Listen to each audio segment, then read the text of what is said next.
Today, family, friends, and the community of Christopher came together to lay to rest 24-year-old firefighter Cody Van Fossen. His services were held at his alma mater, Christopher High School. The school had these ribbons made to honor their fallen hero. The scripture says, "No greater love than this, that a man should lay down his life for his friends." Hundreds filled Christopher High School gym to say goodbye to a man who paid the ultimate sacrifice. Cody lost his life doing what he loved. This firefighter died while fighting flames early Sunday morning. Days later, hundreds of firefighters paid their final respects to their fallen brother. He's going to be missed by several. State leaders took the time to honor Cody.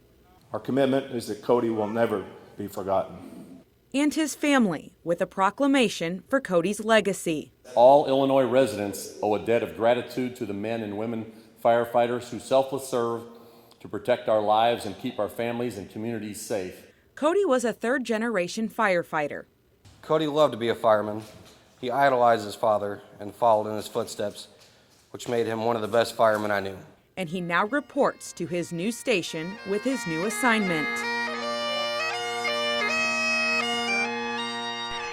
memory and legacy will live on as he now joins the most elite in the line of duty. Cody is courageous. Cody is our hero. Reporting in Christopher, Emily Manley, News 3.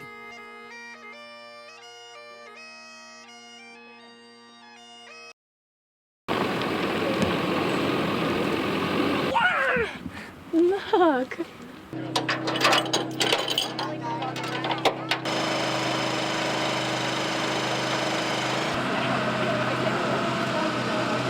Yay.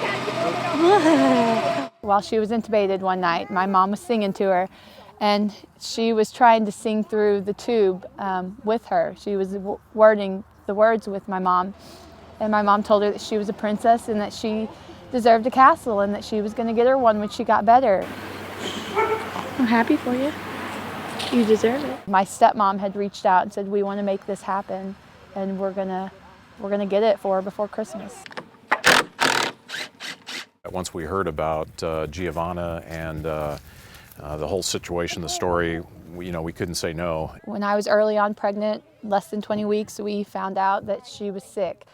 So we did a lot of testing, and they said that she had something called congenital nephrotic syndrome, and the only way to cure that was with a kidney transplant. So for the first 3 years of her life, we spent a lot of time in St. Louis Children's Hospital. We started testing for donors, and Dad was the best match. So back in August the 13th, they went in for surgery, and she got her kidney. Oh my gosh. Oh my gosh. Oh my gosh. Gia. It just started with an idea, and it just progressed very rapidly. We built the lofts, and then all the supplies that we put inside all came from the donations. You're not the doctor and the nurse. Okay. Are they sick? Oh, these are the doctors. To see her feel good for once, since she's been born, she's always fought something or one thing after another, and now she's normal. She's just healthy and wants to play and doesn't want to ever go to bed. It was a very happy ending to see Giovanna go into the playhouse, and she's excited about it, and the family's excited about it. Thank you so much. Bless you too. Merry Christmas. It's emotional for us. We appreciate it more than people know. We're grateful. Try your chair out. Does it work?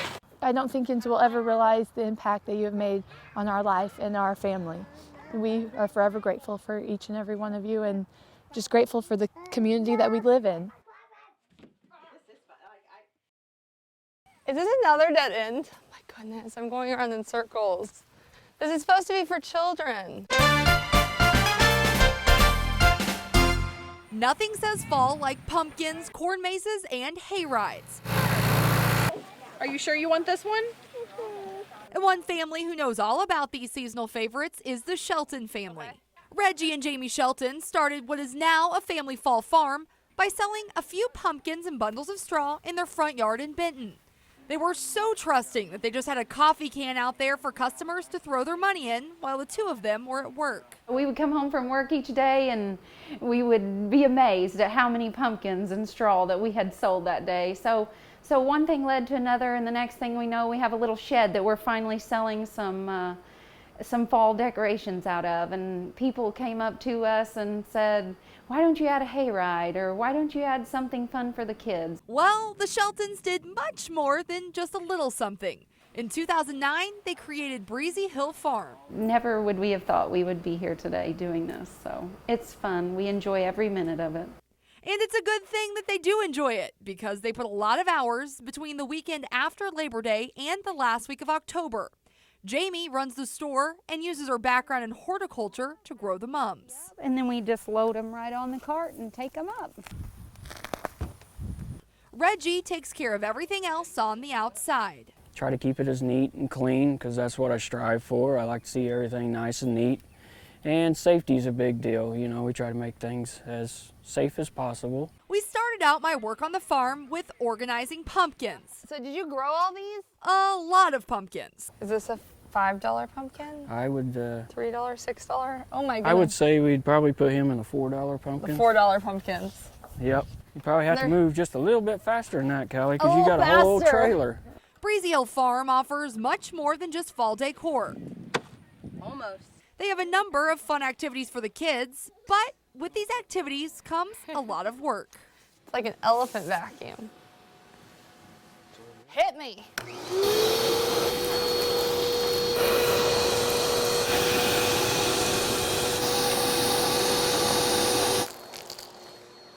I still got a lot of carpet left.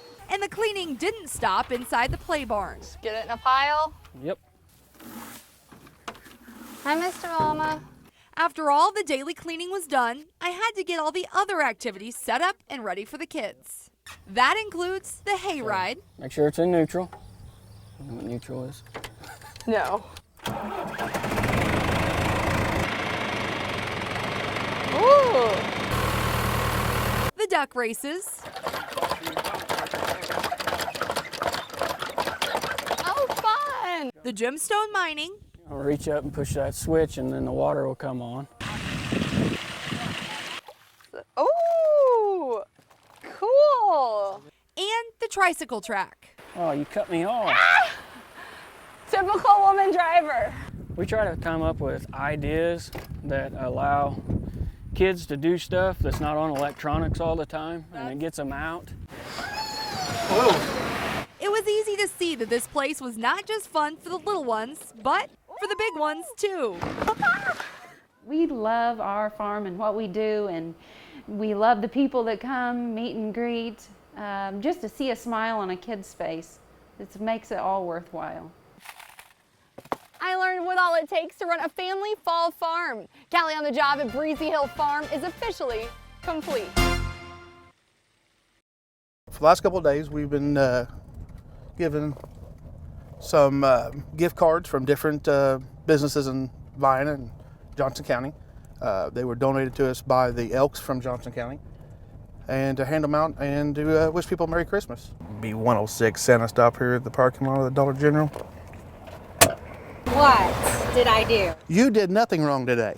So yes, the reason I stopped was because you did good things. You had your seatbelt on, you used your turn signal, and from Johnson County Sheriff's Department, $20 gift certificate to Miles Brothers to help out for the Christmas season. Thank you so much. You're very welcome. Thank you for using your signal and doing things right. You're welcome. Not very often y'all get to put smiles on people's faces. Especially if you're doing something good. I like that. So, all right, thank you, hon. Thank you. Each deputy's got about 5 to 6 of each, and then we're just trying to get them all distributed before Christmas. So we'll do it until we run out. Pull in there, Granny. I know who you are now.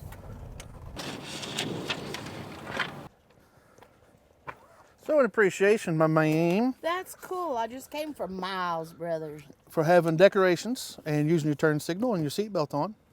That's why you got stopped today. So no ticket, just get $20 toward Miles Brother. I wondered what you were doing. And the Sheriff's Office want to say thank you for having your seatbelt and stuff on. Thank you. Showing a little Christmas spirit. And this just shows the community that, like I said, we do have a human side. And like I said, every time we which type is not always bad. Most time it is, but this time it's going to, like I said, it's for a good cause.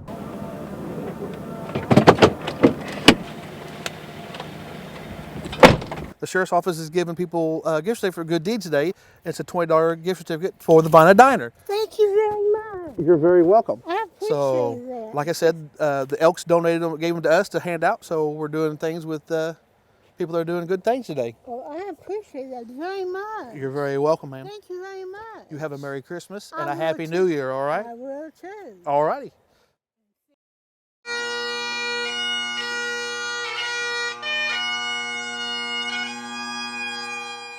Family, friends, and emergency personnel from all around southern Illinois gathered to say their farewells to Anna's Assistant Fire Chief, Bill Jackson, who, after 57 years, took his very last ride on a fire truck Thursday morning. A somber moment for some of those who knew Jackson best, his fellow firefighters. Bill, he was like a father to all of us. He's someone everybody looked up to and respected. Mike Dammerman worked alongside Jackson for 25 years. Very knowledgeable on the fire ground. He was kind of our go-to. He was the guy that, if we had stuff break down, he could fix. We didn't have to go to a mechanic and pay for it. He just fixed it. But Dammerman says he was more than an assistant fire chief. He was a shoulder to lean on. He was just always there. He was the guy that you just could go talk to. If you needed something, you needed advice. Which is exactly how Anna Fire Department's PIO, Scott Bennett, remembers him as well. A reliable firefighter. You put all your confidence in Bill because he never showed anything other than you could trust him 100%. But more than that, a friend. Honestly, just after every call, you could always debrief. You could always relax with Bill because he was one of the guys.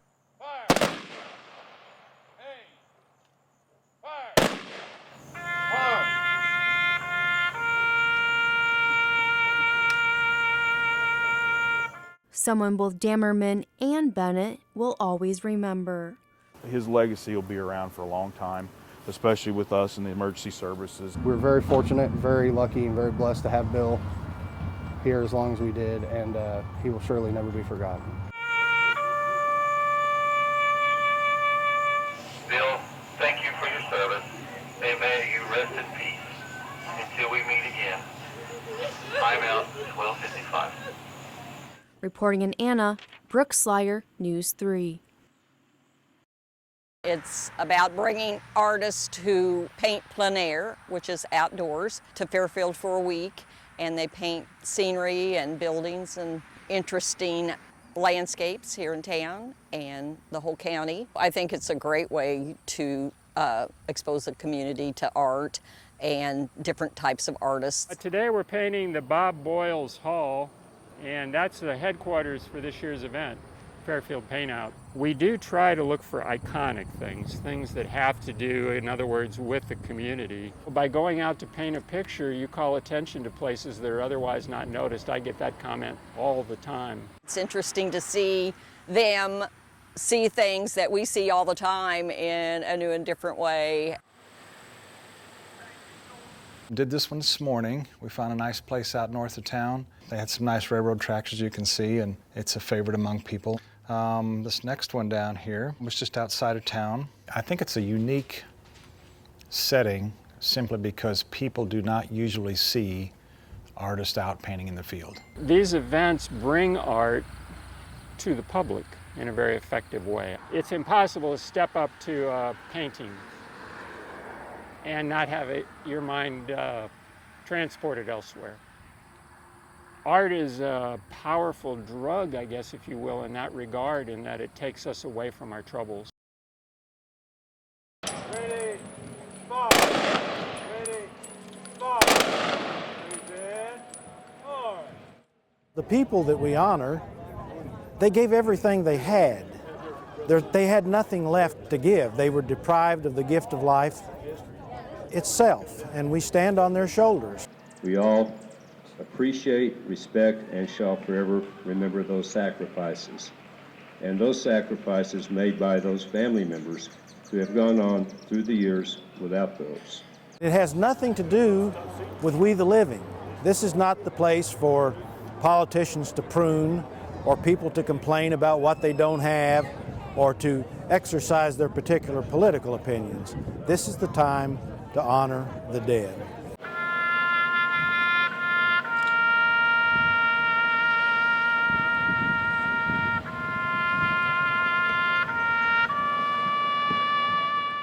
A country that does not have the energy to honor its dead is not a country that's going to exist too much longer.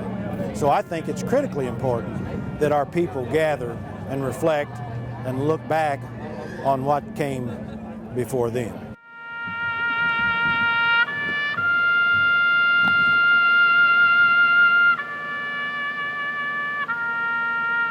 We don't ever question whether it was a good war or a bad war or whether it obtained the result.